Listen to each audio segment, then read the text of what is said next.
বছর 3টি কন্যা বিবাহের সংগঠনের পক্ষ থেকে সহায়তা করা হয়েছে।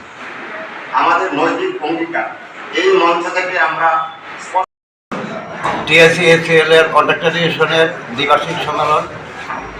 আমরা দীর্ঘদিন যাবৎ টিএসসি-এসিএল এ কাজ করছি, কিন্তু আমরা পেমেন্ট ঠিকভাবে পাচ্ছি না এবং প্রতি বছরের না যে সম্মেলন করতে হয় তার জন্য আমরা এই সম্মেলন শুরু করেছি।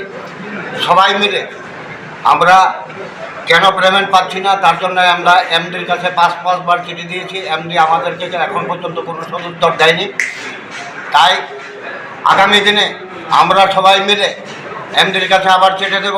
উনি যদি আমাদেরকে কোনো সদুত্তর না দেন আমরা এমডি অফিস ঘেরাও করব এবং এমডি অফিস ঘেরাওয়ের মাধ্যমে আমরা সবাই মিলে এক কাট্টা হয়ে হয়তো যদি দীর্ঘদিন এমডি যদি আমাদেরকে সাথে মাসে যদি পেমেন্ট পরিষ্কার না করে সবার সম্মিলিতভাবে যদি সবার সিদ্ধান্ত হয় তাহলে আমরা আগামী দিনে কাজও বন্ধ রাখতে পারি, কিন্তু কাজ এখন বন্ধ রাখবো না, কারণ এটা একটা সামাজিক পরিষেবা। তার জন্য এমডি যদি আমাদেরকে কোনো সুরাহা উত্তর না দেয় তাহলে ভবিষ্যতে আমরা কাজ বন্ধ রাখবো।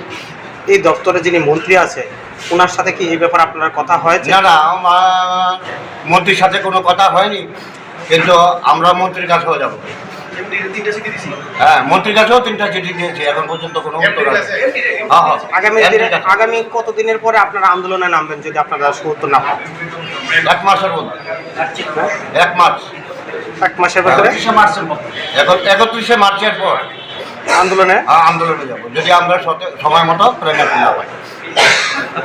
পরিচয় আপনার? আমার নাম সত্যপাল দেবনাথ, আমি ত্রিপুরা রাজ্য টিএসসি-এসিএল কন্ট্রাক্টর ইউনিয়নের মাননীয় সভাপতি। কাজের ক্ষেত্রে স্বচ্ছতা ও সম্মান বজায় রাখতে হবে।